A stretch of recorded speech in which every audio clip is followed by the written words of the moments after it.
Bonsoir à tous. Ce soir, nous allons partager autour d'un texte, plutôt d'un récit, et d'un texte bien sûr, connu, puisque c'est l'histoire de Zachée. Cette histoire de Zachée qui est souvent racontée aux enfants avec ce petit homme qui monte dans un arbre et qui se convertit après avoir été un voleur, devient un homme très bon. Je vous propose de commencer par la lecture du texte. Luc chapitre 19, les 10 premiers versets. Jésus étant entré dans Jéricho, traversait la ville. Et voici un homme riche appelé Zachée, chef des publicains, cherchait à voir qui était Jésus, mais il ne pouvait y parvenir à cause de la foule, car il était de petite taille. Il courut en avant et monta sur un sycomore pour le voir, parce qu'il devait passer par là. Lorsque Jésus fut arrivé à cet endroit, il leva les yeux et lui dit, Zachée, hâte-toi de descendre, car il faut que je demeure aujourd'hui dans ta maison. Zachée se hâta de descendre et le reçut avec joie. Voyant cela, tous murmuraient et disaient, il est allé loger chez un homme pécheur. Mais Zachée, se tenant devant le Seigneur, lui dit, voici, Seigneur, je donne aux pauvres la moitié de mes biens, et si j'ai fait tort de quelque chose à quelqu'un, je lui rends le quadruple. Jésus lui dit, le salut est entré aujourd'hui dans cette maison, parce que celui-ci est aussi un fils d'Abraham, car le Fils de l'homme est venu chercher et sauver ce qui était perdu. Amen. Donc, comme je disais, ce récit est souvent commenté pour montrer la conversion d'un homme qui était publicain, donc voleur, et qui, après sa conversion, est devenu un homme bon qui a changé radicalement de vie. Nous allons regarder quelques versets plus précisément. Et voici un homme riche appelé Zachée, chef des publicains. Donc là, on a une présentation rapide de Zachée. Zachée, en grec, Zachaios, qui vient de l'hébreu Zakai, Sakai, qui veut dire pur, innocent. Alors, dans l'Ancien Testament, Sakai, c'est le nom d'un chef de famille de 760 exilés qui revinrent de Babylone avec Zorobabel. Et ce nom est donné à un homme qui avait les aptitudes à devenir grand prêtre de la nation. On le voit dans 1 Maccabée. Le livre des Maccabées, je ne sais pas si je l'ai mis, je ne l'ai pas mis, c'est un livre apocryphe, donc ce n'est pas un texte de la parole de Dieu inspiré, mais je l'ai utilisé ici pour montrer l'utilisation de ce mot qui désigne quelqu'un qui est pur, innocent, quelqu'un qui était apte à devenir grand prêtre. Donc ce nom-là est donné à des personnes particulières qui sont jugées pures et innocentes. Et cet homme, ce publicain, ce voleur, s'appelle Zachée. Donc un homme riche appelé Zachée. Appelé, c'est très curieux, parce que c'est une expression onomatique kaleoumenos. Ça veut dire qu'il y a deux mots. Le premier mot veut dire nommer, au datif. Il existe deux datifs grecs, le datif d'attribution et le datif d'intérêt. Le datif marque le nom fonctionnant comme premier complément. Et la deuxième partie de l'expression, verbe kaleo, à la troisième personne du singulier, du présent de la voix passive, qui veut dire s'appeler. Être appelé par les autres, porter un titre donné par les autres. Ça veut dire que Zachée, ce n'était pas son nom. C'était un surnom. Zachée était reconnu innocent et pur par les autres puisqu'il était surnommé Zakai. Il était surnommé l'homme pur et innocent. Déjà, rien que là, on voit que la lecture d'un homme fondamentalement mauvais et avide de gain ne colle pas, puisque c'était pas son nom, c'était de la manière dont on l'appelait. On l'appelait le juste, l'innocent, le pur, d'un nom particulier, puisque c'est le nom que l'on donnait à celui qui était apte à remplir la fonction de grand prêtre. La fonction de grand prêtre, c'était pas n'importe quoi. Donc cet homme, ce petit homme, avait un surnom, Zachée, l'homme pur. Je reprends le verset pour pas surcharger, un peu plus bas, et on continue. Et alors maintenant, si je prends le texte, regardez, si je prends le texte et que je le mets dans l'ordre tel qu'il est écrit dans l'original, puisque ce n'est pas « et voici un homme riche appelé Zachée, chef des publicains », mais si je le mets dans l'ordre, pardon, y arriver, voilà, un homme était nommé Zachée, et était chef des publicains et riche. Vous allez me dire, ça ne change pas grand-chose. On va voir que ça change quelques petites choses quand même. Il était riche. Bon. Autos plausios. Même. Lui-même. Ça insiste. Ça insiste lourdement. Donc, voici un homme était surnommé ou était nommé, on l'appelait Zachée. Il était chef des publicains et il était même riche. Lui-même. Plausios, il avait d'abondantes ressources matérielles, littéralement. Et lui-même avait d'abondantes ressources matérielles. Mais Plausios veut dire aussi, il était abondant dans les vertus bibliques, c'était dans les vertus chrétiennes, on va dire. À l'époque, c'était pas chrétienne, c'était judaïque. Mais il était vertueux. Cet homme était très vertueux. Alors, on peut comprendre l'un ou l'autre, ou les deux. Il était chef des publicains. Alors là, architélonès, c'est un terme particulier puisque c'est un apax, donc il n'y a que dans ce texte que l'on va parler de ce chef publicain, d'un chef publicain. Donc on a archi, première partie du mot qui veut dire chef, qui vient de arché, modèle, principe, puisque théoriquement, le chef était un modèle. Le chef doit être un modèle. Il doit savoir, il doit connaître, il doit gérer, il doit être un modèle, sinon il n'est pas le chef. En principe. Et la deuxième partie du mot, télonès, veut dire fermier public. Fermier public, ou percepteur de taxes, ou encore publicain, sachant que le publicain était un fermier public et un percepteur de taxes. Alors j'en vois plusieurs qui se froncent les sourcils. Qu'est-ce que c'est que cette histoire? Donc le mot est très clair, puisque c'est un mot qui est employé pour désigner les fermiers publics, percepteurs de taxes ou d'impôts. Je reviens sur notre riche. Il est conjugué à l'imparfait. Plausios, puisque c'est un verbe. Ça veut dire que c'est une action continue, linéaire et qui dure dans le temps. Donc ça veut dire que cet homme-là était riche, est riche, sera riche. Or, si ce sont des biens matériels, peut-on caractériser quelqu'un comme ça sur du très long terme? Alors peut-être s'il est héritier, je ne sais rien. En tout cas, cela fait longtemps qu'il est riche. Autos plausios. Ça fait longtemps qu'il est riche. Et il ne s'est pas enrichi récemment ou subitement, sinon nous n'aurions pas eu l'imparfait. Donc c'est quelque chose de long terme, à long terme. Oups. Donc, nous avons cet homme surnommé le pur, l'innocent, qui était fermier public, percepteur de taxes, qui était le chef des fermiers publics et percepteurs de taxes, et qui était riche, soit qui avait d'abondantes ressources matérielles, soit qu'il était riche en vertu, ou les deux.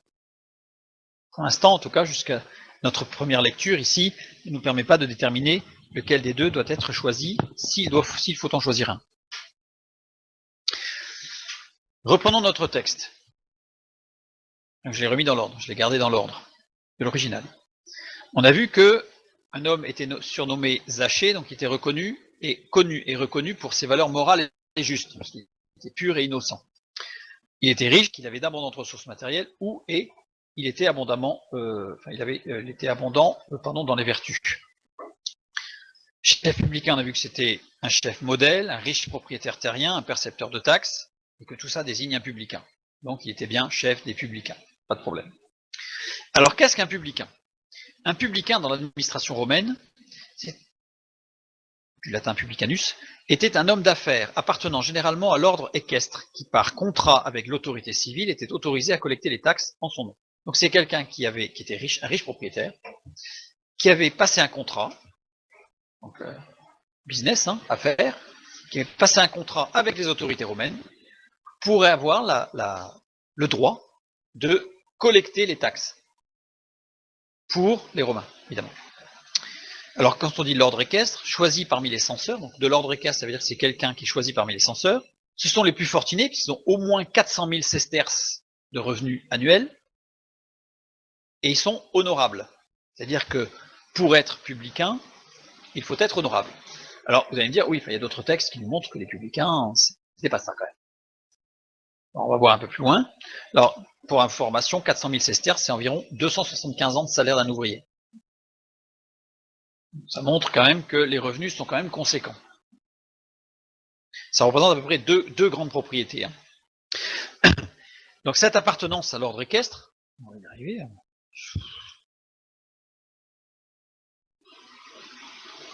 Alors voilà, maintenant je ne peux pas. Voilà. Donc l'appartenance à l'ordre équestre, cette appartenance était remise en cause à chaque censure. Une remise en cause de la probité et de la droiture du public. Hein. C'est-à-dire chaque censure, c'est tous les 5 ans. Il y a un nouveau censeur qui est élu, donc un législateur, on va dire, qui vérifie en fait que les publicains, entre autres, hein, c'est pas son seul travail, mais entre autres, il doit vérifier que les publicains sont justes. Ce qui, de façon générale, n'était pas le cas. Ça voulait dire qu'en règle générale, tous les 5 ans, les publicains changeaient. Puisque le nouveau censeur arrivant, les copinages avec l'ancien censeur ne se passaient pas très bien. Et donc, du coup, ceux qui n'étaient pas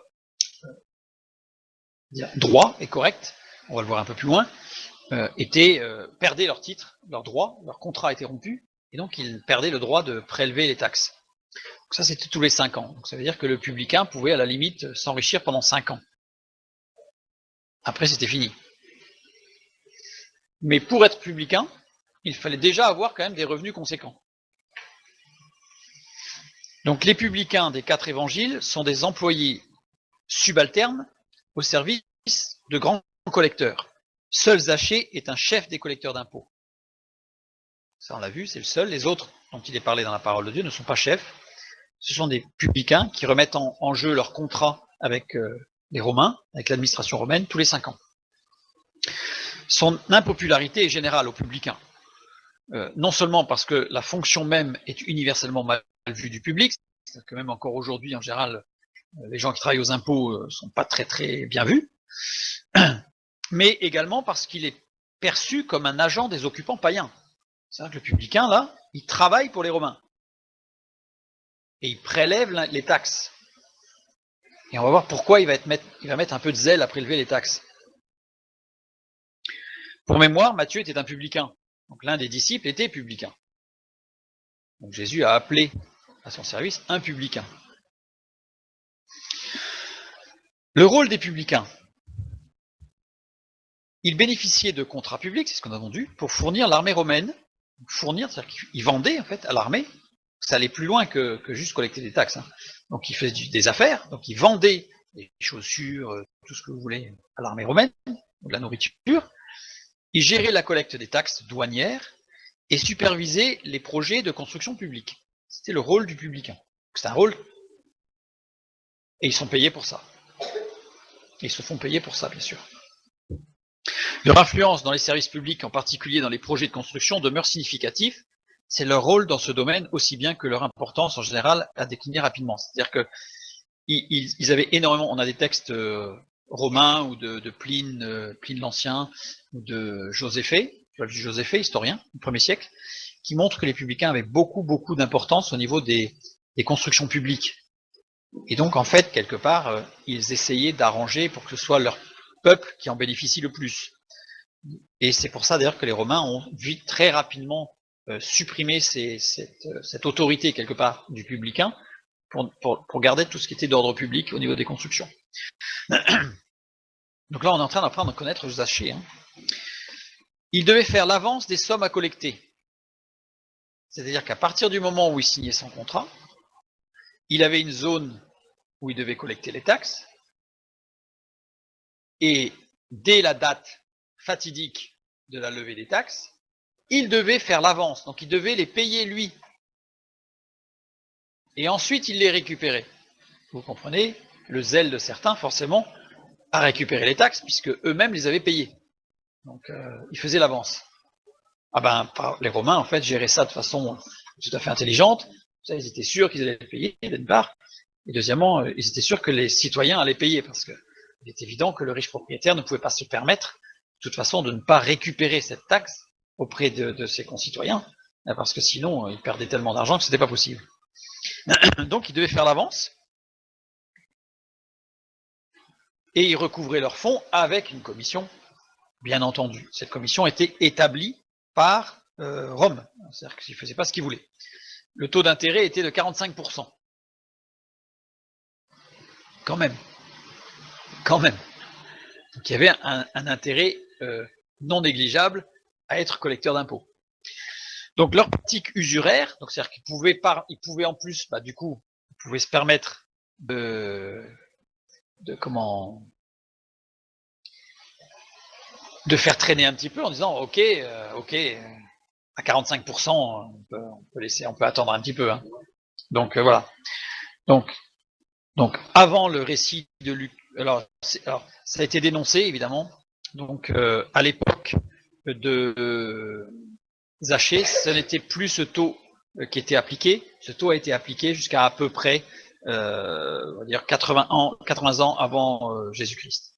Ça a été dénoncé et après c'est devenu sur des taux beaucoup plus bas qui étaient de l'ordre de 10-12%. Voilà, ils sont plus cohérents. Donc on était arrivé à un taux en fait qui était énorme et qui écrasait complètement évidemment le peuple. Donc à l'époque de Zachée, on n'était pas sur ce taux-là, on était sur un taux qui était de l'ordre de 10%.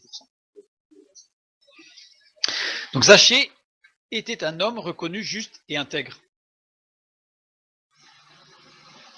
par ses pairs, puisque c'était un chef publicain, par ses frères, puisqu'il était surnommé Zachée. Donc ça veut dire que par ses pairs, c'est-à-dire que puisqu'il a été nommé chef publicain, c'est que les publicains ou les autorités romaines le reconnaissaient comme étant quelqu'un de juste pour être chef. Les Romains veillaient quand même à ce qu'il y ait de l'ordre dans l'Empire et sur les pays sur lesquels ils dominaient. Et il était reconnu par ses frères comme étant juste et innocent, puisqu'il était surnommé Zachée. Il était un homme influent en tant que publicain, on a vu, même s'ils ont perdu de l'influence. Alors l'influence perdue au niveau de l'ordre public pour les constructions, ça s'est fait après Zachée. Ça a commencé au 1er siècle. D'accord. Donc c'est aux alentours des, on va dire, c'est un peu avant Titus que ça a commencé en fait, avant que l'armée Titus n'envahisse Jérusalem, que les publicains, mais pas que en Israël, hein, partout dans l'Empire, ont perdu de cette autorité publique. Donc Zachée, lui, il avait cette autorité. Il était un homme influent. Et malgré cela, il était abondant en vertu. C'est-à-dire que le texte biblique nous dit que, en fait, l'insistance que nous avons lue tout à l'heure, en fait, et même il était riche, c'est-à-dire que, et le fait qu'il soit important, le fait qu'il travaille pour les Romains, le fait qu'il brasse beaucoup d'argent, le fait qu'il soit lui-même riche, eh bien ça ne lui a pas tourné la tête. Il est resté petit, ouais, il est resté juste et droit. Donc la question sur cette petite présentation au verset 2 de Zachée, peut-on imaginer que Zachée fut un voleur? Vu la présentation, il est fort peu probable que Zachée était voleur. Son surnom était fondé, on le voit bien dans le texte biblique. Revenons au verset 1. Jésus, étant entré dans Jéricho, traversait la ville. Maintenant, on va parler de Jésus qui vient à Jéricho et qui va rencontrer Zachée. Le texte est intéressant ici, puisqu'on a l'impression que Jésus il fait son petit pèlerinage, donc là, il y a une ville devant lui, il passe, hein, il va peut-être boire un petit peu parce qu'il fait chaud, et puis il va traverser la ville, et puis il va sortir de l'autre côté. Et bien ici, Jésus étant entré, eiselton, entré pour combler un vide. En fait, Jésus n'est pas entré parce qu'il passait par là. Jésus est entré parce qu'il y avait un vide à combler. Il y avait quelque chose à combler. Il y avait un manque dans cette ville. Conjugué à l'aoriste second, on l'a déjà rencontré. L'aoriste, ça veut dire que c'est une action ponctuelle ne faisant pas référence ni au passé, ni au présent, ni au futur. Donc ça veut dire que c'est quelque chose qui, dans l'action que Jésus a menée physiquement, réellement, à cette époque-là, avait une implication prophétique sur l'œuvre de Jésus qui est tout le temps vraie. Jésus vient pour combler un vide. Et comme il est à l'aoriste second, ça veut dire que ça a un impact certain sur le futur. C'est-à-dire qu'une fois qu'il est passé, entre guillemets, je dirais, on n'en sort pas indemne. C'est-à-dire que soit on le refuse, soit on l'accepte, mais dans tous les cas, il va se passer quelque chose. Quand Jésus vient, il se passe quelque chose. Donc là, c'est ce qui se passe. Le texte biblique nous dit que Jésus, étant entré dans Jéricho, étant venu pour combler un vide dans Jéricho. Jéricho, en grec, donc c'est une reprise d'un terme hébreu, qui est Jericho en hébreu, qui s'écrit parfois Jericho, d'où Jéricho. Voilà. Aussi appelée ville des palmiers dans l'Ancien Testament. Donc ça veut dire qu'il y avait beaucoup de palmiers dans Jéricho. Alors, la construction du nom de la ville, Jericho, est très intéressante puisque les deux premières lettres veulent dire vénération, révérence. Donc c'est vraiment ce qui est important. À Jéricho, il y a une chose importante. Ce qui est important, c'est les deux lettres qui suivent. Vénération de quoi? Chet Vav. Existence élémentaire individuelle. C'est l'individualisme. Chaque individu a un potentiel qu'il faut amener au bout, et donc il va se développer, et c'est formidable parce qu'il va travailler et réussir. Bref, je vous renvoie vers notre étude dernière sur vivre ensemble pour comprendre toutes les implications de l'individualisme. Donc ici, on est dans une ville qui fait la promotion de l'individualisme, et on l'a vu, du capitalisme. C'est-à-dire, si tu travailles, tu gagneras beaucoup d'argent, tu seras un homme reconnu, riche, important, etc., etc., etc., etc. Ça, c'est Jericho. Écrit d'une autre manière avec Jericho et Jericho, avec un iode de plus, désigne Jéricho ennemi. Ce nom, on ne le trouve que dans Josué ou dans un autre passage quand la ville a été détruite et qu'il faut la rebâtir, donc il n'y en a plus. Voilà. Je ne vais pas rentrer parce que ce n'est pas le sujet de ce soir pour voir pourquoi dans ces passages-là elle est appelée Jericho. Ce qui nous intéresse aujourd'hui, c'est qu'à l'époque de Zachée, c'était Jericho, voilà, l'individualisme.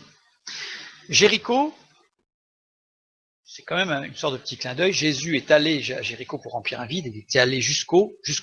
Il est allé dans la ville la plus basse du monde. Jéricho est la ville la plus basse. Elle est à moins de 140 mètres sous le niveau de la mer, aujourd'hui. En fait, c'est une dépression, hein, la vallée du Jourdain, là, avec la mer Morte. Et donc, le point le plus bas est encore plus bas, c'est la mer Morte. Mais Jéricho est la ville la plus basse du monde. Alors forcément, j'y vois un petit peu le message de aussi bas que l'on puisse être, Jésus vient. Il n'y a pas d'endroit, il n'y a pas de position morale aussi basse, aussi profonde, aussi enterrée que l'on puisse être dans nos soucis. Jésus vient pour combler un vide. Et il se passera quelque chose. Voilà. Et Jésus traversait la ville. Alors on a l'impression, pareil, il est rentré d'un bout, il est sorti de l'autre, parce qu'il y avait la ville principale, la rue principale, il est passé. Pas du tout, puisque diarkomai, formé de dia et de erkomai, deux mots. Erkomai veut dire aller ou venir avec un but précis. On l'a vu tout à l'heure, ça correspond bien à la phrase. Il est entré dans Jéricho, il avait un but, combler un vide, d'accord. Donc en entrant d'ailleurs, il a guéri 2 aveugles. Hein. Donc là, il rentre dans la ville pour combler un vide avec un but précis. Et dia indique une action qui couvre les lieux. Ça veut dire qu'il n'a pas fait que traverser. Jésus est allié, il a sillonné la ville. Il n'a pas fait que traverser. Le texte, les mots employés nous montrent qu'il a sillonné la ville, qu'il est allé dans plusieurs places. Alors, je ne vais pas dire qu'il a fait toutes les rues, il a fait certainement toutes les places importantes, parce qu'il cherchait quelque chose, il cherchait quelqu'un. Jésus est allé sciemment à Jéricho, dans la ville la plus basse du monde, et il a parcouru tous les lieux clés de la ville, d'Ierkomai. Il cherchait à combler un vide, un manque. Il avait un but précis. On retrouve cette description de Jésus qui a un but dans le psaume 34 au verset 6, quand il est dit « Quand un malheureux crie, l'Éternel entend, et il le sauve de toutes ses détresses. » Je reprends le texte, et là aussi, je le mets dans le bon sens. Parce que, en français, on comprend, mais si je prends le texte littéral, ce n'est pas « Quand un malheureux crie, l'Éternel entend, et il le sauve de toutes ses détresses », c'est « Quand un malheureux crie, l'Éternel entend toutes ses détresses, et il le sauve. » Personnellement, je préfère cette lecture littérale, parce que le texte nous dit, je ne l'ai pas mis, je crois, Un malheureux crie, c'est-à-dire que quand un malheureux crie, il crie de souffrance, à la limite, il sait même pas, il peut pas exprimer toutes ses détresses. Mais le texte nous dit qu'un cri, et Dieu entend toutes les détresses. Même si on ne les exprime pas, il entend toutes nos détresses. Et il le sauve. Il le sauve, Yasha. Yasha, qui veut dire délivrer, qui veut dire sauver, qui veut dire rendre libre. Évidemment. Mais ce qui est intéressant, c'est que ce verbe est au radical ifil dans ce texte. Ça veut dire quoi? Ça veut dire qu'il fait délivrer, il rend libre, mais c'est pas lui forcément directement comme un magicien avec une baguette magique qui vient et qui poup, ça y est, formidable. C'est qu'il va mettre en place tout un processus qui va nous permettre d'être délivrés, qui va nous permettre d'être sauvés, qui va nous permettre de nous rendre libres. On va le voir au niveau de Zachée, plus précisément. Donc ça veut dire que c'est ce que ça renvoie sur tout ce qu'on a vu sur le libre arbitre, tout ce qu'on a vu sur Dieu est souverain. Ça veut dire qu'en fait, Dieu conduit toute chose dans notre existence, même si on refuse Dieu, Dieu conduit toute chose pour nous amener jusqu'à la délivrance, alors au salut en Christ. Si on n'est pas avec Dieu, il va toutes sortes de circonstances dans notre existence qui vont nous balloter d'un sens ou de l'autre, sans qu'on comprenne pourquoi, pour nous amener à un point où on va faire une rencontre avec Jésus-Christ, où on sera libre de dire oui ou non. Et nous, en tant que chrétiens, il ne va pas nous balloter, mais il va nous amener, il va nous conduire jusqu'à soit des compréhensions de certaines choses, soit des décisions qui vont nous permettre petit à petit de nous d'être délivrés avec sa grâce, avec sa force, comme parfois il peut aussi intervenir directement, évidemment, avec une délivrance instantanée. On a les deux cas, évidemment. Donc ça, tout ça pour bien comprendre ce qui se passe. Donc là, voilà, je dis voir, vivre ensemble pour voir ce qui se passe dans la suppléance de Jésus-Christ, qui n'est pas là en tant que grand chef suprême dirigiste, qui sait tout, qui hop, interventionniste, qui fait pop, des petits coups de baguette magique, bom bom bom bom bom, et puis voilà, il fait ce qu'il veut, et puis nous les pauvres, on suit bon an mal an. Pas du tout. On a vraiment un maître, un Père céleste, qui va nous amener à grandir, à comprendre, à connaître, à acquérir, et à devenir des hommes et des femmes matures et mûrs. Donc Jésus, en tout cas, est descendu jusqu'à Jéricho pour répondre à un besoin. C'est pas au hasard. Le verset 3.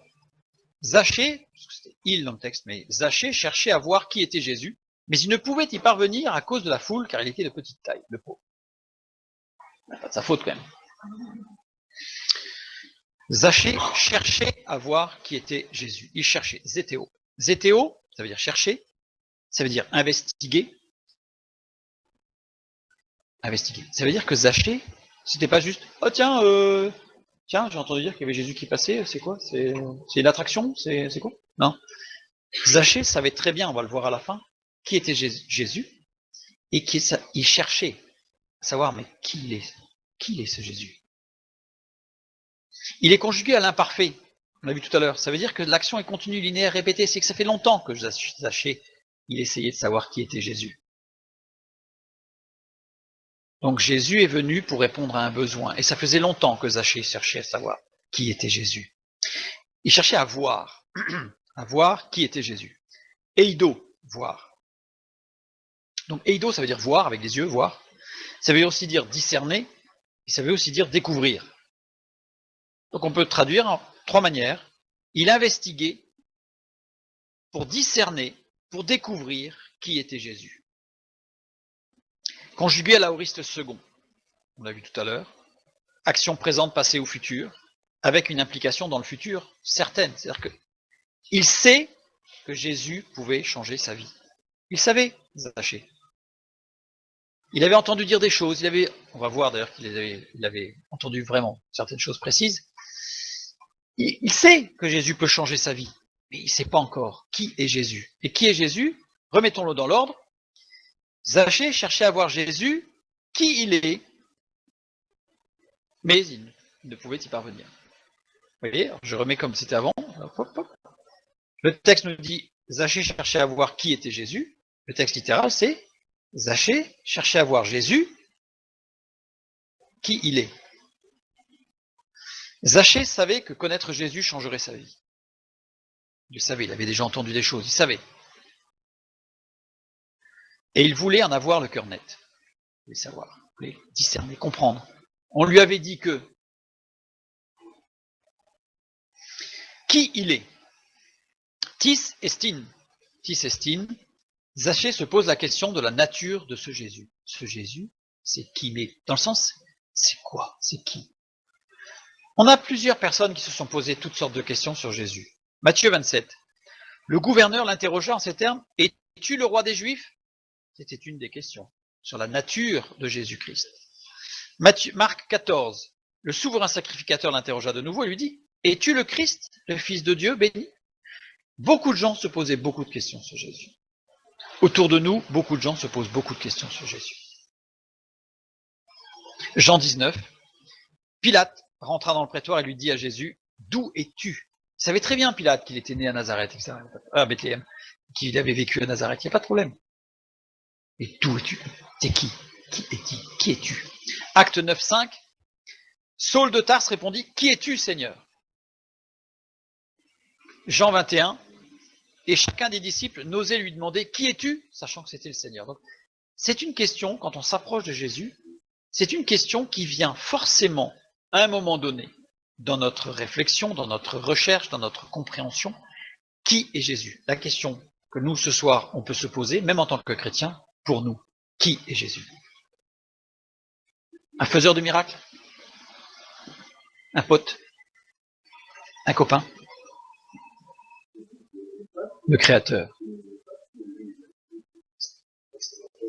Non, mais ça, il y a des raisons. Il y a des raisons. Prenons ce même verset et la fin du verset. Mais il ne pouvait y parvenir à cause de la foule, car il était de petite taille. En fait, il ne pouvait pas voir, il ne pouvait pas savoir qui était Jésus. Pourquoi? Parce qu'il était, à cause de la foule, parce qu'il était de petite taille. Il ne pouvait y parvenir. Dunamai. Être capable, avoir la faculté de. Il n'était pas capable, il n'avait pas la faculté de savoir qui était Jésus. Ce verbe-là, dunamai, signifie par sa force physique, par son habileté, ses capacités morales ou intellectuelles, ou par la loi ou les coutumes. C'est-à-dire quelque chose, il n'était pas capable à cause d'un tas de choses. Comme dans notre société, beaucoup de gens ne sont pas capables de voir Jésus à cause de leur culture, de leurs coutumes, de leur capacité, bref, parce qu'ils essaient de raisonner. Il était de petite taille. Zachée. Elikia, petite taille. Elikia veut dire jeunesse de l'âge. Prenez un dictionnaire grec, vous prenez le mot Elikia, vous ne trouverez pas que c'est un rapport à la taille, vous trouverez que c'est un rapport à la jeunesse. Parce que comme il est monté dans un arbre, ils ont supposé que c'était parce qu'il était petit. En fait, c'était un jeune homme.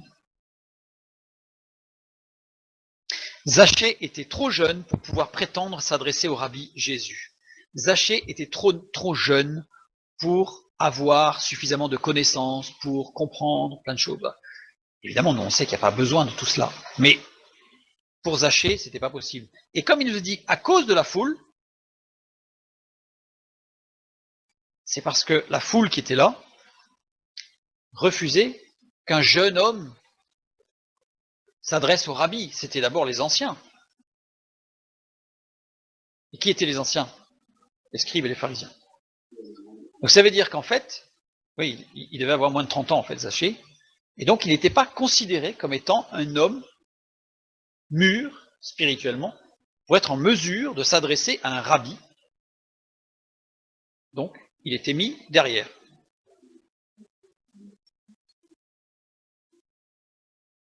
Tout simplement parce qu'il a hérité certainement de ses parents, puisqu'il était riche propriétaire, et que jeune, il a hérité et qu'il a fait prospérer et qu'il a continué à travailler. C'est pour ça qu'il était riche, si jeune en fait. Mais il y a des fermiers qui, même très âgés, n'ont jamais été riches. Voilà. Lui, il a toujours été riche parce que ses parents étaient riches, parce que sa famille était riche, et puis voilà. Donc ici, Zachée était trop jeune. C'est une attitude classique à l'époque apparemment, puisque nous avons plusieurs textes. Luc 18, on lui amena aussi les petits-enfants afin qu'il les touchât, mais les disciples, voyant cela, reprenaient ceux qui les amenaient. Non, non, non, pas les enfants, non, non, non, non, les hommes quand même, les hommes et les femmes mûres quand même. Un autre, dans 1 Timothée 4, Paul insiste auprès de Timothée que personne ne méprise ta jeunesse. S'il insiste à ce point-là, c'est parce qu'à l'époque, quelqu'un de jeune ne pouvait pas prétendre à s'approcher du rabbi, à faire des choses, à avoir une responsabilité ou quelconque, etc. Donc, on a un jeune homme ici, Zachée, qui, de par l'emploi Elikia, qui n'a jamais voulu dire taille, montre que, de par sa jeunesse, il ne pouvait pas accéder à Jésus. C'était les anciens d'abord, quoi. Donc, il n'était pas capable. Et c'est pour ça que Dunamis, ici, il n'était pas capable, Dunamis, eh bien c'est par les lois et les coutumes, puisque c'était même pas sa force physique à la limite. Moi je me souviens quand j'étais jeune, je lisais ce texte, je me disais, mais justement, s'il était de petite taille, il pouvait se faufiler, jouer un peu des coudes, en plus c'était un chef quand même. Sachant que pour information, les chefs se voyaient de loin, parce qu'il avait une tenue particulière. Et, alors ça a tout un aspect forcément énorme, mais...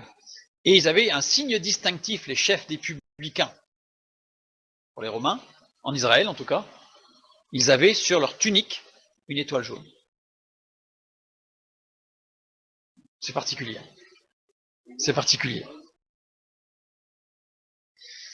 Donc voilà. Donc en tout cas, Zachée, ici, eh ben, il était trop jeune, il ne pouvait pas avoir accès au rabbi Jésus. On continue. Zachée, quand il voit ça, il se dit, bon, je peux pas, je réfléchis. Il courut en avant et monta sur un sycomore pour le voir parce qu'il devait passer par là. Donc il s'est dit, Jésus, d'après la trajectoire qu'il a, si je calcule bien, je fais un petit sprint jusqu'à l'arbre, je monte dans l'arbre, il va passer dessous, je vais le voir, c'est super. Je remets les choses un peu dans l'ordre, en grec, parce que courir en avant, je ne sais pas si vous avez déjà essayé de courir en arrière, c'est assez particulier. Hein. Donc je me suis un peu intéressé, je me suis dit courir en avant, c'est curieux. Bon, en fait, littéralement, c'est en allant de l'avant. En allant de l'avant, c'est-à-dire qu'en fait, il s'est pas arrêté là. Il s'est pas dit, bon, bah, puisque c'est comme ça, voilà. Pas de ma faute à la limite. Hein. Il est allé de l'avant. Il a voulu connaître Christ. Il a voulu connaître Jésus. Donc il est allé de l'avant et il est monté sur un sycomore. Alors, en allant de l'avant, protéco, aller de l'avant, courir, devancer, avec la notion de départ au temps opportun. C'est un mot qui désigne, on part vers l'avant, on va devancer, on va courir, on va se presser, mais pas dans le stress. On a bien calculé qu'on a le temps. C'est juste qu'on le fait parce qu'on est pressé de le faire, mais voilà. Donc, au temps opportun. C'était au temps opportun pour Zachée, parce qu'il y a eu toute une démarche, c'était au temps opportun. Et il est monté sur un sycomore. Sycomorean. Donc, c'est traduit par sycomore. Nom désignant plusieurs arbres. Alors là, vous allez avoir il y a des commentaires parfois qui sont un petit peu fumeux. Donc, on a le figuier sycomore, Ficus sycomorus. On a l'érable sycomore ou érable faux platane. Et on a aussi le platane à feuilles d'érable, qui s'appelle aussi parfois le sycomore. Alors, le dernier ici, c'est un hybride entre le platane d'Occident et le platane d'Orient. Les Américains, quant à eux, dénomment sycomore une espèce originaire de leur pays, le platane d'Occident. Voilà, ils l'appellent ainsi en raison de ses feuilles bien lobées, évoquant celles de l'érable sycomore. Les Américains, ils en ont encore un quatrième, mais qui est pour les Américains. Bibliquement, il ne s'agit pas de celui-là, parce que ce n'est pas un hybride entre un platane d'Occident et un platane d'Orient. L'érable sycomore, ou l'érable faux platane, est originaire d'Eurasie. Les anglophones l'appellent le sycamore, plus souvent que sycomore, ou sycamore maple. Sycamore maple. Ce n'est pas celui-là non plus, puisqu'il est en Eurasie, donc il n'est pas en Israël. Il ne reste plus qu'un, le figuier sycomore, donc voilà la zone de distribution, donc on voit bien qu'il y a justement Israël et l'Égypte, et ensuite c'est l'Afrique. On a vraiment, c'est précis, c'est là. Pourquoi il est arrivé là, cet arbre-là? Il y a plusieurs raisons, parce que lors des diplées, on parle des sycomores, donc il y avait une raison particulière pourquoi à l'époque il y avait des sycomores en Égypte pour le peuple juif, enfin bref. On va pas rentrer là. En tout cas, il y en a en Israël. Voici un sycomore. Voici un sycomore. Vous voyez l'arbre que ça peut donner. Vous voyez, il y a des personnes dessous, hein, pour vous donner un peu la taille de l'arbre. C'est pas un arbuste, hein. C'est vraiment un gros arbre.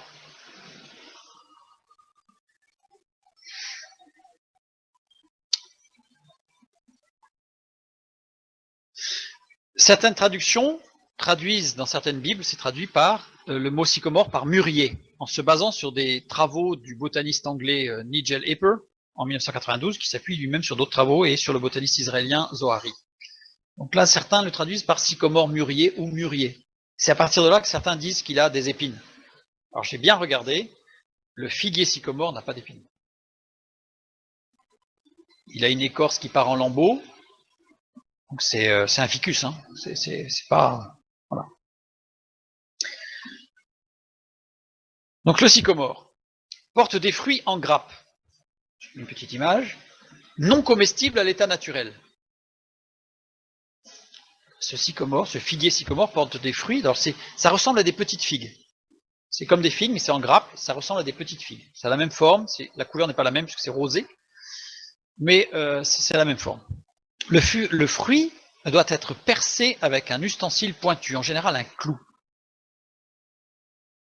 Le fruit du sycomore doit être percé. Amos, chapitre 7, verset 14, nous avons « Amos répondit à Amatzia, « Je ne suis ni prophète ni fils de prophète, mais je suis berger et je cultive des sycomores. » Le verbe cultiver ici, balak, signifie perceur. Je perce les sycomores. Son travail, Amos, il perçait les figues. Il était berger et il perçait les figues. Donc il avait un petit clou, il montait en l'arbre et sur chaque fruit, un petit coup de clou.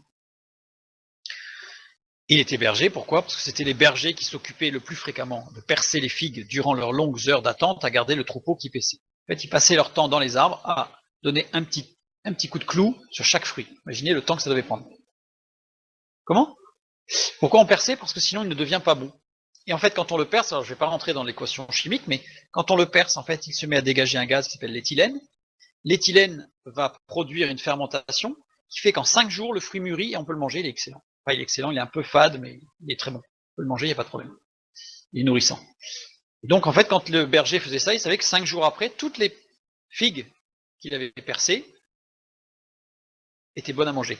En 3 jours, le volume d'une figue comme ça qui a été percée sur cet arbre-là, hein, pas sur n'importe quel figuier, n'allez pas dans votre jardin sur un figuier et essayez de percer les figues, son volume est multiplié par 10 en 3 jours, à partir du moment où il est percé. Si elles ne sont pas percées, elles ne sont pas mangeables. Si elles ne sont pas percées, elles ne sont pas mangeables. Luc 2,35. C'est une image, le fruit de ce sycomore. C'est évidemment, si Zachée est monté dans un sycomore et pas dans un autre arbre, il y a une raison. Ce sycomore porte un message très fort, et au travers de ses fruits. Et il y a une parole qui a été dite à Marie, la mère de Jésus, qui le dit « Et à toi-même une épée te transpercera l'âme, afin que les pensées de beaucoup de cœurs soient dévoilées. » Une parole surprenante, adressée prophétiquement à Marie. Regardons-la d'un peu plus près, on ne va pas l'étudier à fond, mais regardons-la d'un peu plus près. Une épée te transpercera l'âme. L'épée, c'est Romphaya. Romphaya. C'est une épée particulière, une longue arme tranchante d'un côté, donc c'est pas de lame, c'est un seul côté. Et c'est la seule arme qui obligea à modifier l'armure romaine. L'armure romaine qui date plusieurs siècles avant Jésus-Christ n'a été modifiée que par le port de cette arme-là. C'est une arme qui impose de modifier son armure. Te transpercera l'âme. Dirkomai, comme tout à l'heure. Dirkomai qui veut dire changer de lieu, bouger.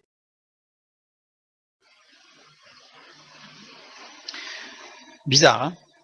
Afin que les pensées, opos, moyen par lequel les pensées de beaucoup de cœurs seront dévoilées ou sont dévoilées. Dirkomai, conjugaison à l'actif. Action volontaire sur soi-même. On n'est pas forcé là, c'est quelque chose, une action volontaire. Et à toi-même, cette épée particulière te transpercera l'âme t'amènera à toi-même bouger, moyen par lequel, alors on va continuer, beaucoup de cœurs les pensées de beaucoup de cœurs soient dévoilées. Dévoilées, apocalypto, qui veut dire séparation de ce qui empêche l'envol. Ça veut dire supprimer ce qui t'empêche de prendre ton envol. Séparation de ce qui empêche de comprendre. En fait, ce texte décrit à Marie qu'elle-même aura besoin de la conversion. Et qu'elle-même aura besoin de la conversion, et que cette conversion que Marie devra connaître, c'est celle que tous devront connaître. Elle n'est pas un modèle, mais elle fait partie des autres. Description de l'œuvre de l'Esprit qui amène à la conversion. C'est ce qui vient piquer, ce qui vient percer, pour que nous puissions prendre conscience de la nécessité de changer de position, de façon de voir les choses, etc., pour accéder au salut.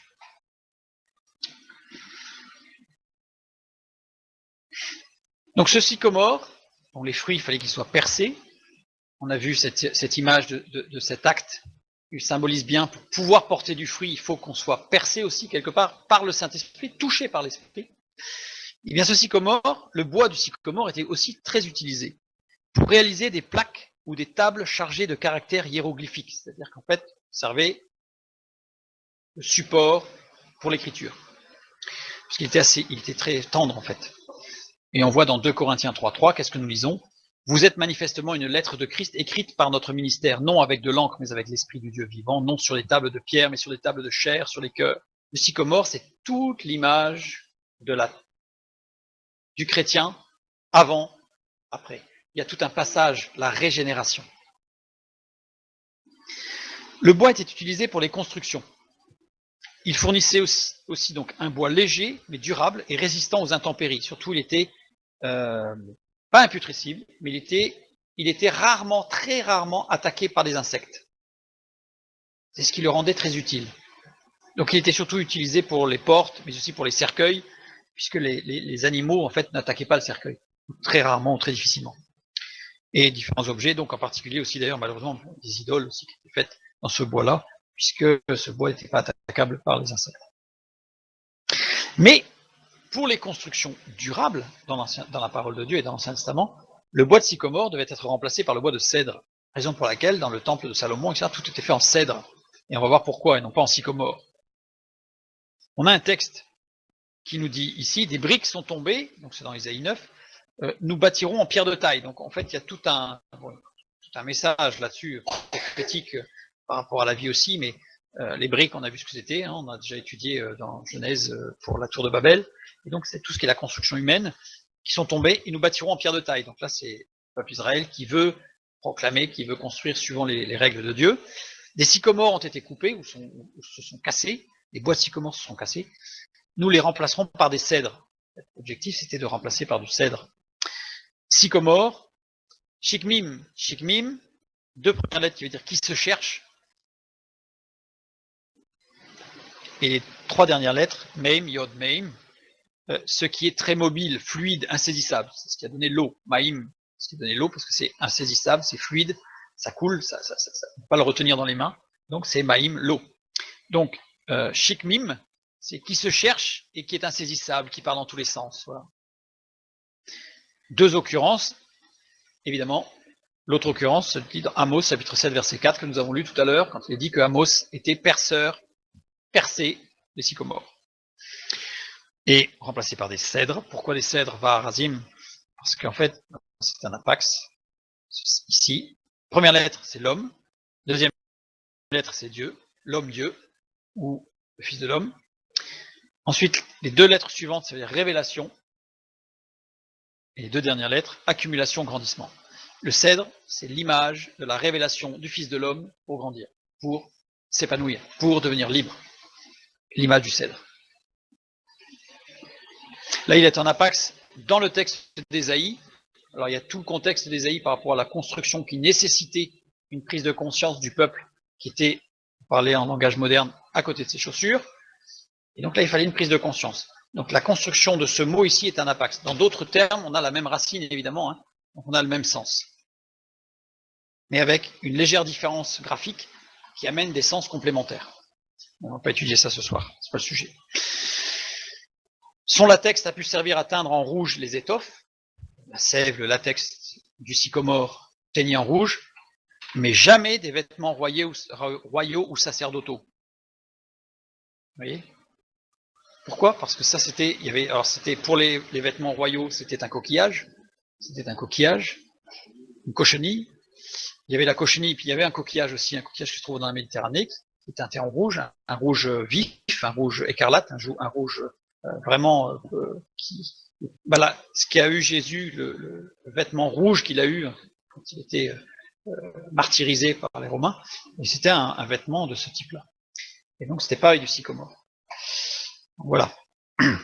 Donc ici on a encore l'image de ce qui n'est pas réellement, mais qui doit passer à autre chose. Les figues du sycomore servaient à fabriquer du vin et du vinaigre.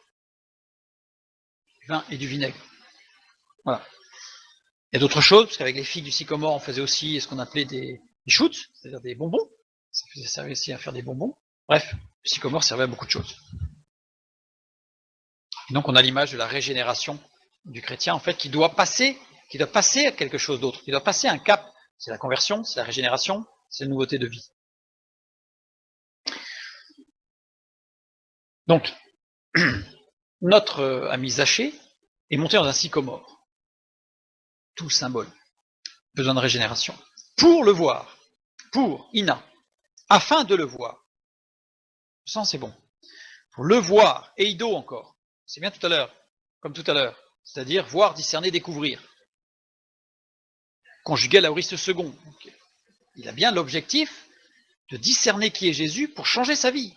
À la limite. Soit arrêter de se poser des questions en disant c'est un homme un peu plus fort que les autres, point barre. Soit se dire c'est le Fils de Dieu. Mais dans tous les cas, il va y avoir un virage là. Et au mode subjonctif. Mode subjonctif, ça veut dire c'est une possibilité forte qu'en fonction de ce qui va se faire à ce moment-là, sa vie va changer. C'est en fonction de ce qui va se passer. Pour le voir. Le petit mot le, la traduction de auton. Auton qui littéralement veut dire lui-même. Zachée voulait lui-même voir Jésus. Et non pas Zachée voulait voir Jésus lui-même.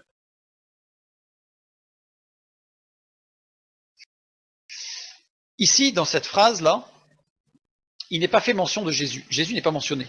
Il courut en avant et monta sur un sycomore pour le voir. Le, ça fait penser à Jésus en fait.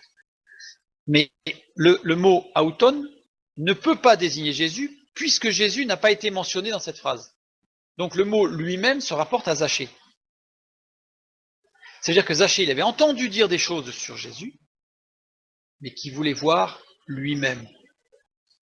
Ce qui lui avait été dit n'était pas suffisant. Ça lui avait permis d'ouvrir, entre guillemets, son intérêt, mais il voulait voir lui-même. Et nous, la même chose, nous n'avons pas à être comme l'apôtre Paul, comme il était à Corinthe, être des disciples de un tel ou de un tel ou de un tel ou de telle église ou de telle maison ou de tel ceci ou de tel cela. Nous devons voir Jésus nous-mêmes. Nous-mêmes, nous devons avoir une relation avec Jésus-Christ nous-mêmes. Zachée voulait discerner, connaître Jésus lui-même, sans passer par les autres. Parce qu'il devait passer par là. Il. Ekeines. Ekeines, quand il est associé dans la même phrase avec autos, ou auton, selon la déclinaison, il a un sens particulier. Insiste pour reprendre le même sujet que autos.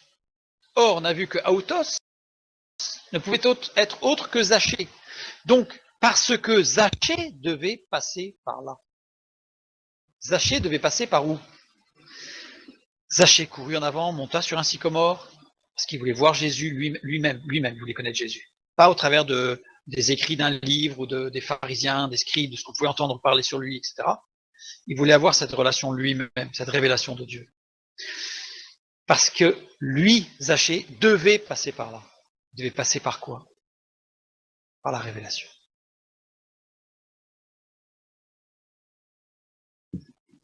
Il devait passer par là. Mélo, être sur le point de subir. Il devait subir quelque chose, Zachée.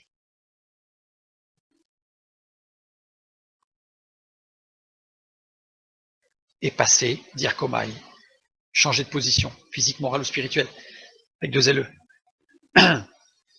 Et morale avec un E. Zachée devait lui-même changer de position.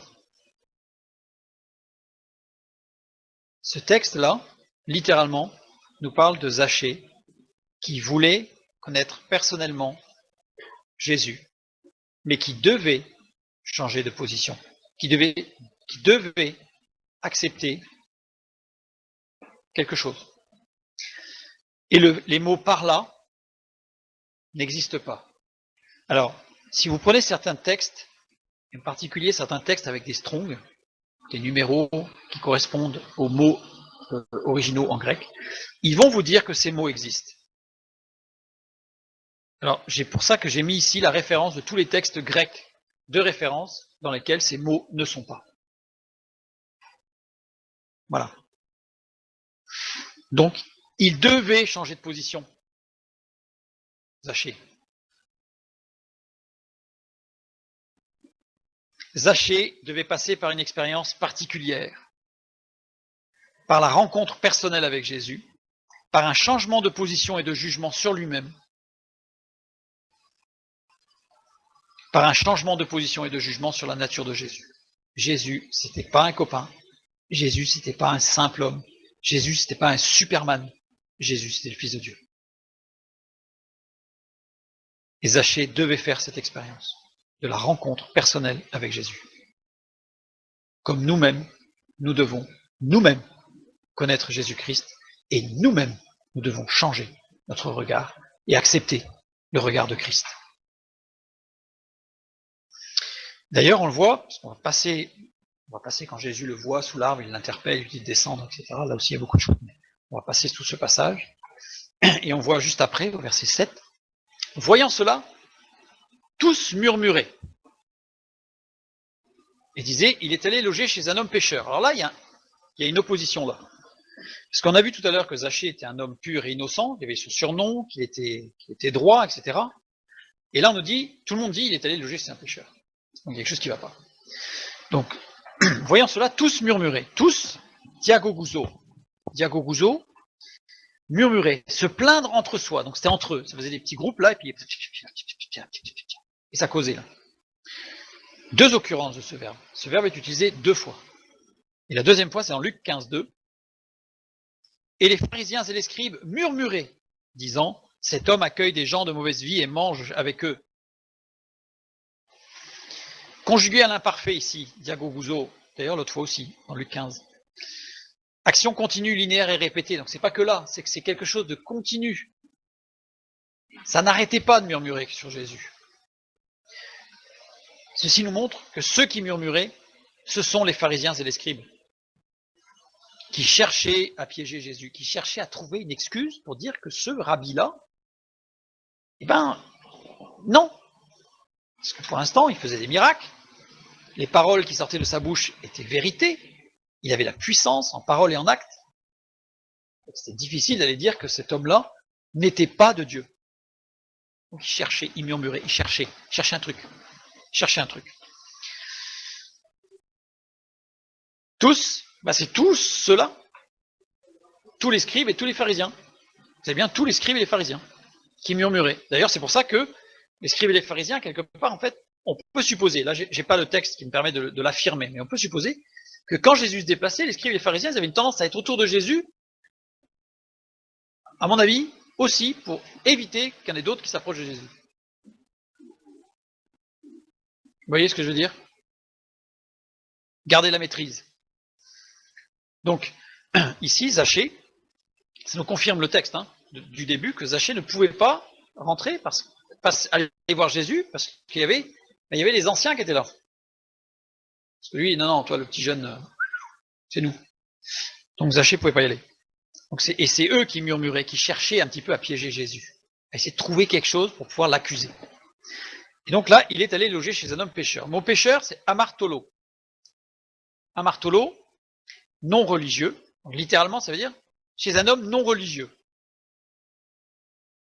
Sous-entendu pécheur. Parce que pour les scribes et les pharisiens, eux, ils n'avaient pas de péché, ils étaient religieux.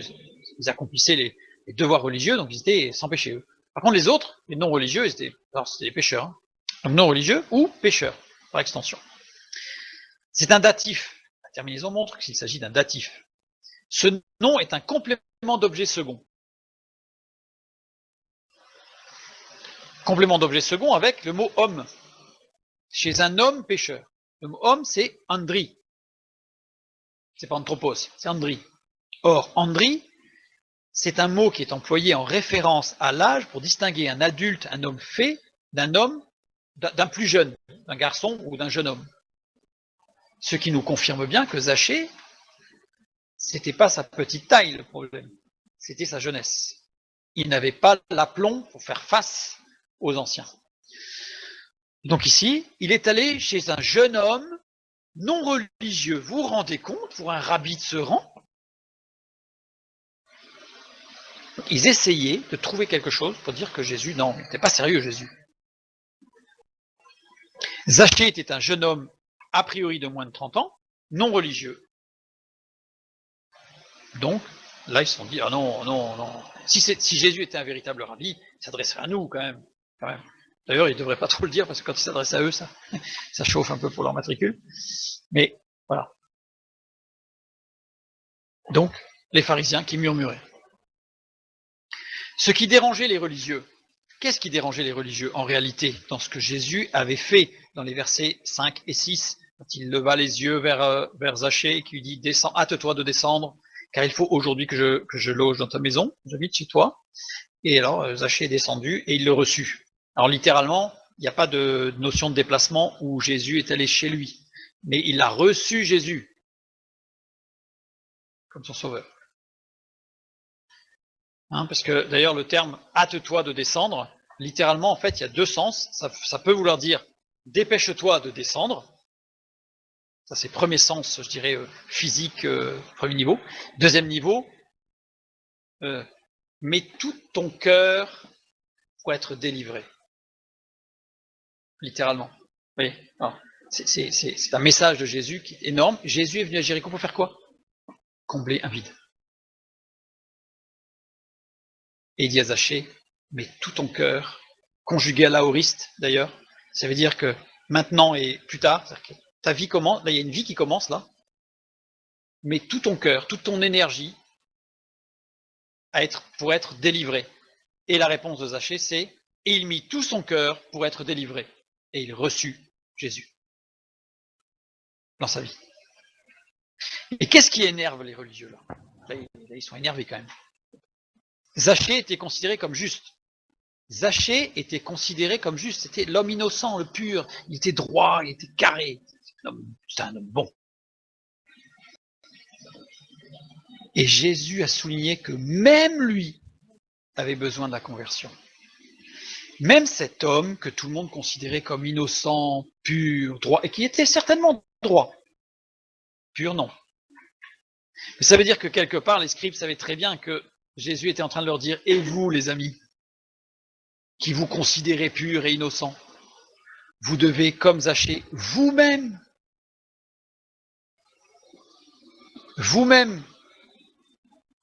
m'écouter. Et vous devez vous-même passer par le changement de position, par la conversion, par la régénération. Donc là, forcément, les religieux, le message, ils le comprennent très bien. Ils le comprennent très très bien. Romains 3, 23, car tous ont péché et sont privés de la gloire de Dieu. Romains 5, 12. C'est pourquoi, comme par un seul homme, le péché est entré dans le monde, et par le péché la mort, et qu'ainsi la mort s'est étendue sur tous les hommes. Tous. Parce que tous ont péché. On continue. Jésus lui dit, le salut est entré aujourd'hui dans cette maison, parce que celui-ci est aussi un fils d'Abraham. Car le Fils de l'homme est venu chercher et sauver ce qui était perdu. Là, c'est ce qu'il dit à la fin. Celui-ci est aussi un fils d'Abraham. Zachée était un publicain. En tant que publicain, les Juifs n'admettaient pas que l'un des leurs fût agent des Romains et levât les impôts pour un gouverneur païen. Un publicain ne pouvait pas être sauvé. Il était juste, il était pur, il était droit, il était carré, d'accord. Mais il ne pouvait pas prétendre à une vie religieuse et spirituelle, parce qu'il était au service des Romains quand même. Il condamnait, les Juifs, aussi le Juif devenu lui-même fermier général pour le compte d'une ville particulière. Il était condamné. Parce que c'était pactisé avec l'ennemi quand même. Les Romains, les envahisseurs. Il était publicain, chef des publicains. Le publicain juif était exclu de la société et de ses compatriotes. Ses amis subissaient le même sort. C'est ça qu'ils étaient contents parce que du coup, Jésus était l'ami de Zachée, donc Jésus devait être exclu. C'était la coutume. Un publicain ne pouvait pas faire partie de l'assemblée des justes, même s'il était reconnu comme étant droit, etc., mais pas possible. Et Jésus dit, celui-ci est aussi un fils d'Abraham. Donc, il est publicain, donc vous le rejetez tous là. Mais moi je vous dis qu'il est aussi fils d'Abraham. C'est qui les fils d'Abraham? L'apôtre Paul nous le dit, Galates 3,7. Reconnaissez donc que ce sont ceux qui ont la foi qui sont fils d'Abraham. Zachée à la foi. L'homme vivra par la foi, pas par la loi, par la foi. Zachée est un publicain. Vous le rejetez, et moi je vous dis qu'il a la foi, et que la foi qu'il a le rend fils d'Abraham. Ça renvoie à ce qu'il a dit, que c'est Pierre, Dieu, peut susciter des fils à Abraham. Jésus déclare que tous ont accès au salut sans distinction. Il n'y en a pas un, on peut dire, non, alors lui non, lui pas possible. Tous ont accès au salut. À partir du moment où eux-mêmes, chacun en particulier, chacun lui-même vient à Christ. Je renvoie vers une étude sur la gloire de Dieu que nous avons vue pour voir la différence entre Dieu donne accès au salut à tous sans exception et la différence entre sans distinction. Dieu n'est pas venu offrir le salut à tous sans exception, il est venu offrir le salut à tous sans distinction. C'est une énorme différence. Je vous invite à voir cette étude pour bien comprendre la différence qui est fondamentale dans la compréhension de l'œuvre de Jésus-Christ.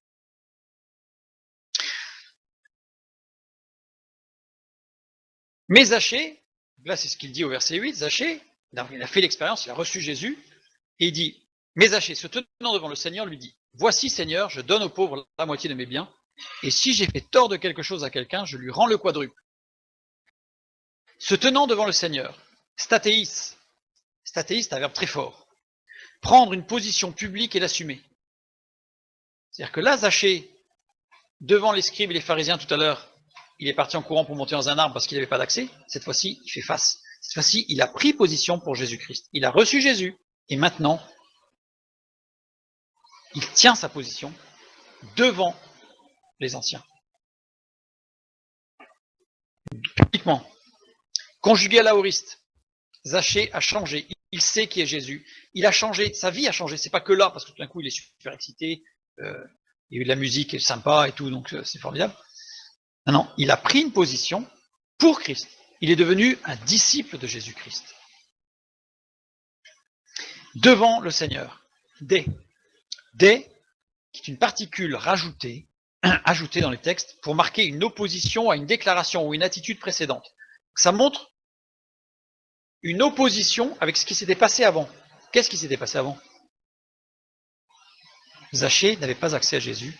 Zachée est parti, il est un petit peu par une voie détournée, là, discrètement, parce que sa jeunesse faisait qu'il affrontait pas. Remarquez qu'il n'y a eu aucun jugement de la part de Jésus sur l'attitude de Zachée. Mais Jésus connaît toutes choses et Jésus est venu jusqu'à Jéricho parce qu'il savait que Zachée avait besoin. C'était le moment opportun, comme on l'a vu tout à l'heure, pour Zachée. Donc Jésus était là. Au moment opportun, Jésus est là. Voilà. Jésus a sauvé, a interpellé Zachée qui a accepté Jésus-Christ dans sa vie. Zachée se positionne comme disciple de Jésus, officiellement. À la fin du verset, voici Seigneur, je donne aux pauvres la moitié de mes biens. Et si j'ai fait tort de quelque chose à quelqu'un, je lui rends le quadruple. Faire tort, ici, Esikophantesa. C'est un mot particulier qui veut dire accuser faussement.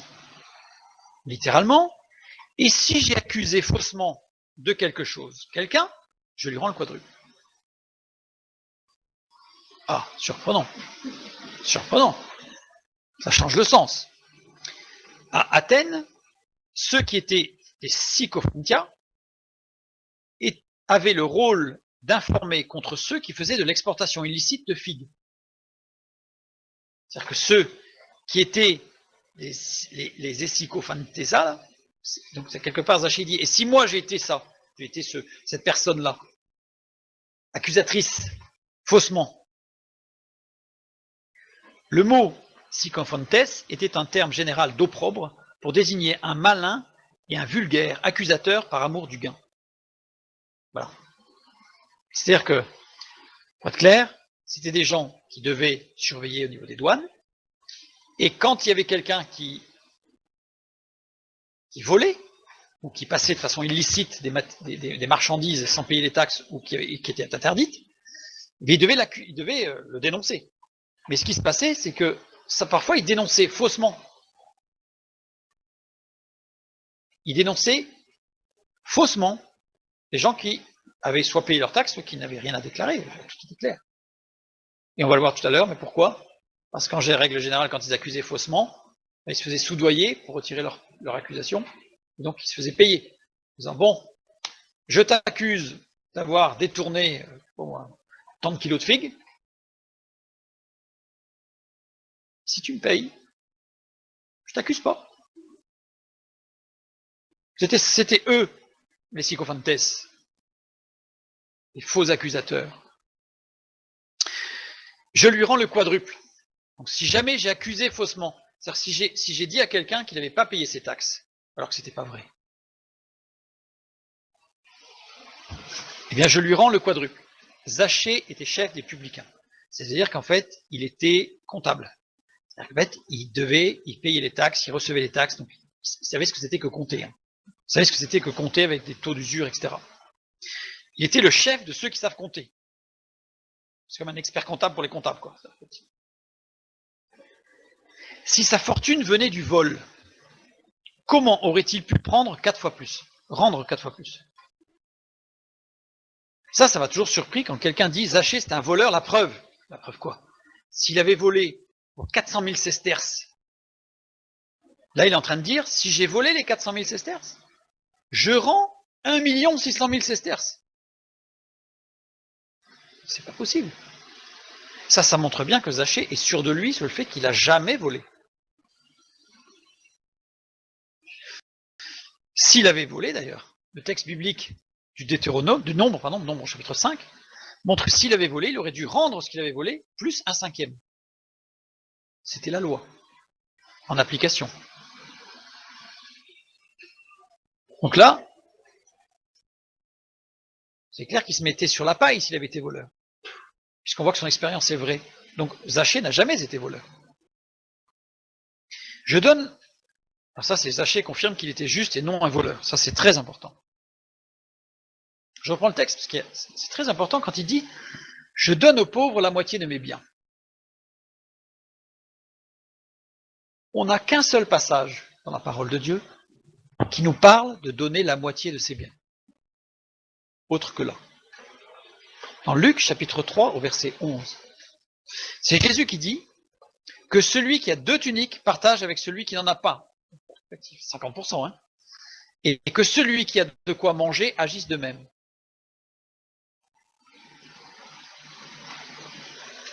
Regardons les versets 12 et 13, ceux qui suivent.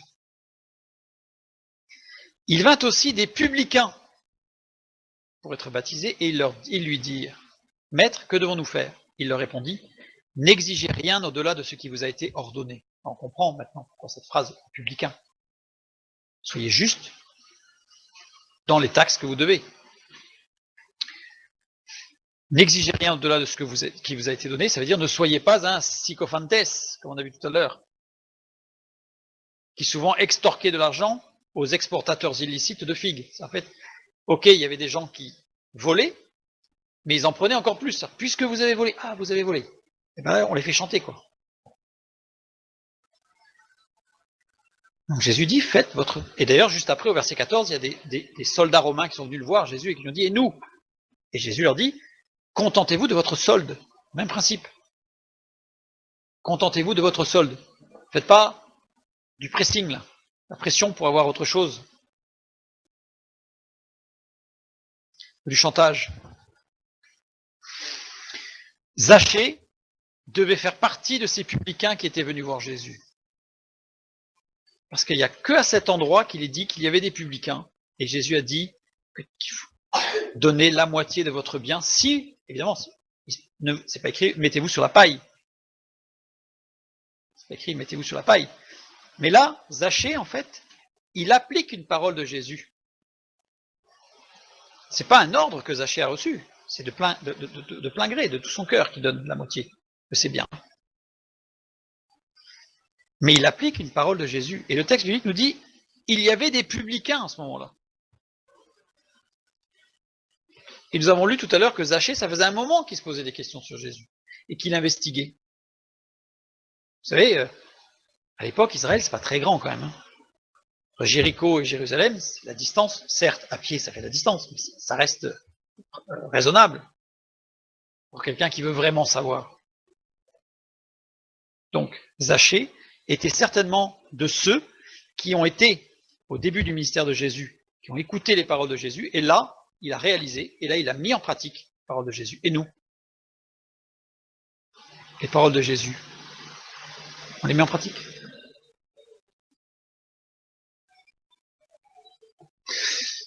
Zachée nous montre, le récit de Zachée nous montre que Jésus est toujours là au moment opportun, que Jésus nous vient pour combler notre vide, et il viendra nous chercher, que Jésus entend le cri du malheureux, c'est-à-dire toutes les détresses que nous avons, et qu'il organise tout ce qui nous arrive, aussi surprenant que cela puisse paraître, pour nous amener à une pleine maturité, dans une pleine conscience de sa présence, de son action, pour nous faire grandir, pour nous amener à jouir de la vraie liberté, comme pour Zachée, sans considération de personne, sans distinction. Que Dieu vous bénisse et à bientôt.